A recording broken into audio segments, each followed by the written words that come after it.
Kita dah sampai dekat Zen by Stella, Cameron Highland. Dekat atas tu ada banyak villa-villa dia lah. Villa ke kemah.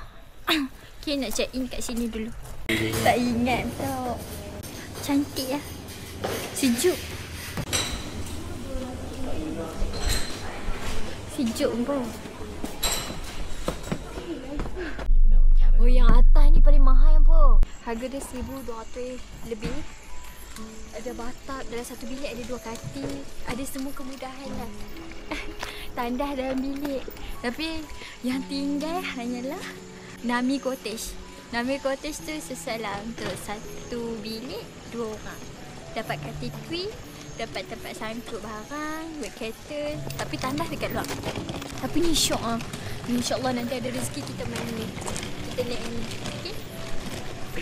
Oh, siap private parking untuk depo tu. Sejuk. Lama tak main Cameron. Dah dah. Lepak kat luar. Nanya kan walaupun kami dapat tak kat atas, tapi kami punya pemandangan kat bawah ni lagi cantik.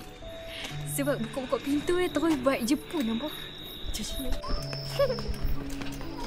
Pelan-pelan.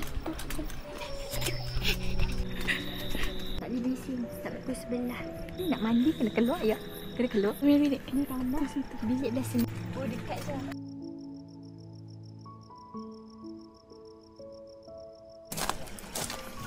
Okay.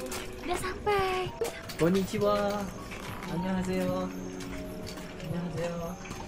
Assalamualaikum. Bilik kami nama Nami Cottage. Bilik ni sesuai untuk 3 orang apa. Kalau ada family, ada anak kecil, sesuai lah ambil Nami Cottage. Mak ayah sini anak bawah. Okay?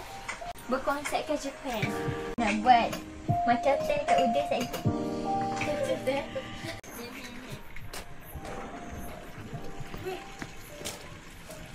Esok kita akan photoshoot dekat situ, dekat luar.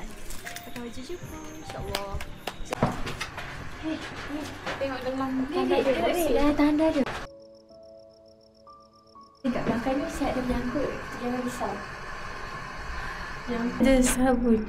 Sabun, shampoo. Lagi apa bocor? Jatuh. Terkejut. Cantik gila. Jom makan. Ni kat bawah. Kat bawah. Nak tengok pemandangan.